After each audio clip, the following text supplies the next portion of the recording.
Well, the story of Frida Kahlo, we've seen it on the big screen. We've read about it in history books. There will now be an entire year of events planned for the Frida Fest in West Suburban Chicago. And joining us now to tell us a little bit more about it is Diana Martinez. She is the director of the MAC Center. So welcome. Nice to have you here. Thanks for making the trip over to WGN. All right, let's talk about this because it's a whole year of events, right? Yes. To recognize and pay tribute to her life, sort of thing. But you're starting it off in early September with the Frida Fest. So what is that? So it's a day-long celebration with music, dance, art, food, souvenir things that you can buy, and so it's free. Parking is free, it's for families, you just have to buy your food.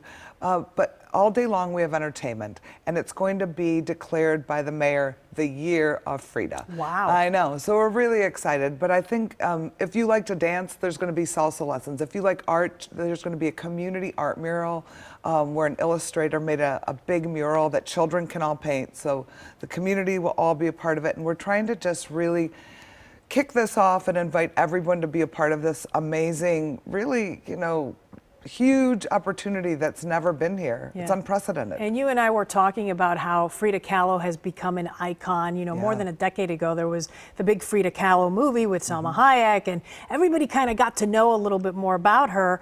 And I think from that moment on, it built this whole group of people that are really following her work, not just artistically, but her philosophy on life, right? Well, she's like an icon, and she's a feminist, and she's an artist, and she overcame great physical strife. I think so. There's a lot of people who look at her like a hero, that she overcame polio, and then she couldn't walk, and she overcame that.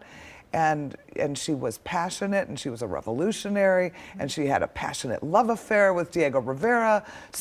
And she was a fashion icon, right? So she had her beautiful side, but when she painted herself, she painted her pain. She painted her most vulnerable side. So she's just really quite a character. A lot of dimensions. Yes. Yeah, a lot to her. Okay, so then after this Frida Fest, you're going to do other smaller events. Tell me about those. So for children, we have a play that's about Dia de los Muertos, right? And it's called Sugar Skull. So we have that tour coming. We have Ballet Folklorico coming. And the New Philharmonic Symphony is a symphony in residence at our theater, and they are going to do a salute to Frida with Latin American composers.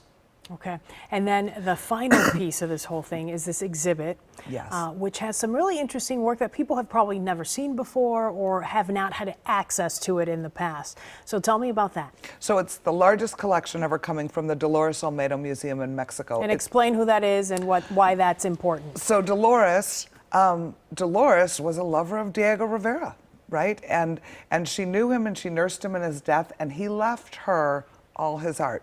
Diego Rivera, the most famous Mexican artist in Mexico, was the husband to Frida. Okay.